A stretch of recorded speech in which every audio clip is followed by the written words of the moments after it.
A Tale of Baba Yaga. Long, long ago lived a widowed merchant and his daughter. The merchant felt the girl needed a mother, and so he remarried. The stepmother was loving and sweet with the girl when the merchant was around. When he was away, which was often, she was cruel and jealous of the girl. One day, the stepmother decided to be rid of her entirely. She said to the girl, "Go into the woods to the house upon chicken legs and ask your auntie for thread to make a dress." The girl knew this house belonged to Baba Yaga, but she dare not disobey her stepmother, and so she went. Before she got to the woods, she met a kindly old woman. "Why do you look so sad?" the woman asked the girl. The girl told her, "I've been sent to go see Baba Yaga, and she'll eat me up for sure." The knowing old woman smiled, said to the girl, "Be kind to everything you encounter, and all will be well." She gave the girl a cookie, a basket of goodies, and a pat on the head, then sent her on her way. When she reached the house of Baba Yaga, she called up, "Dearest auntie, I've come to ask you for thread to make a dress." Baba Yaga grinned wickedly out her door. "Of course, little one, come in, come in." Baba Yaga closed the door behind them and led the girl to a corner with an old spinning wheel. "You will spin all of this wool to thread before dinner, or I will gobble you up," she said seriously to the girl.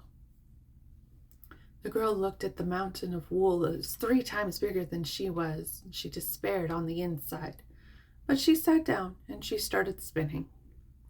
Baba Yaga went out to her garden, and she would call into the house, "Are you spinning, my dear?" And the girl would yell back, "Yes, auntie." After some time, 3 little mice came to the girl. "You must get away. She will eat you for dinner."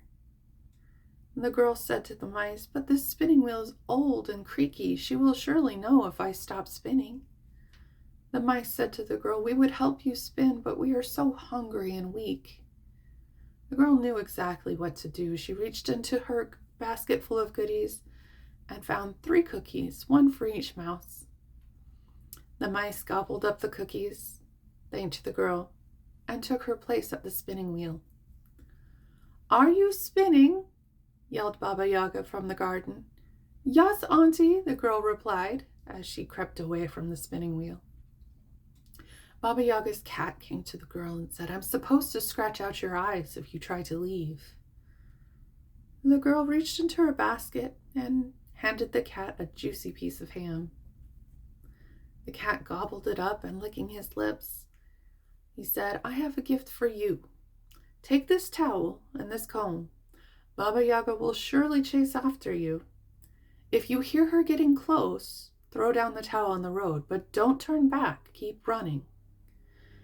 This should stop her, but if it doesn't, and you hear her getting close again, throw down the comb in the road and keep running until you get home." The girl crept quietly towards the door and saw that the hinges were rusted. She reached into her basket and pulled out some oil and oiled the hinges. The door yawned open. "Are you spinning?" called Baba Yaga. "Yes, auntie," the girl said, before creeping out the door. Outside the house was a dog. The dog said, "I'm supposed to bite your legs if you try to run." But the girl knew exactly what to do, and she reached into her basket and produced 3 rolls. She gave the rolls to the dog, and he gobbled them up and licked his lips. He said, "You can go." As she approached the gate, she was stopped by a tree with long, thorny branches. But the girl knew exactly what to do. She reached into her basket and produced a beautiful ribbon. She tied the ribbon in a pretty bow around the branches, and the tree swayed its branches away from the gate.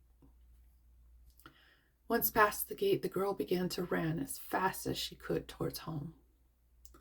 "Are you spinning?" called Baba Yaga. "Skeek, skeek! Yes, auntie!" cried one of the mice, trying his best to sound like the little girl. Baba Yaga rushed into the house. Seeing the mice at the spinning wheel, she yelled, "What are you doing? That girl was to be my dinner." And the mice said, "But she was kind and those cookies were delicious." Baba Yaga swatted at her cat as she crossed the floor of her house. "You were supposed to scratch out her eyes if she tried to run." "Yes, but she was kind, and that ham was delicious."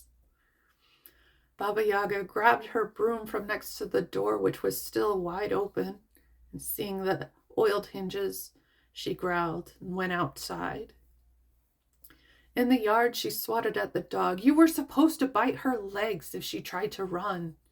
The dog said, "Yes, I know, but she was kind, and those rolls were delicious." Furious, Baba Yaga yelled, and as she rushed past the gate, she saw that the thorny tree had a ribbon, very pretty, tied around its thorny branches. Baba Yaga got on her broom to give chase to the girl. She was angry and yelling and grumbling. So the girl, not looking back, she did hear Baba Yaga starting to gain on her. When she thought Baba Yaga was too close, she finally threw down the towel the cat had given her.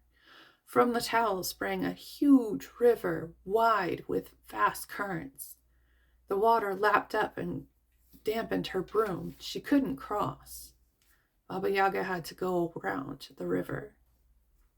The girl did not stop running, but she did hear Baba Yaga get past the river and start to gain on her. She listened as she ran.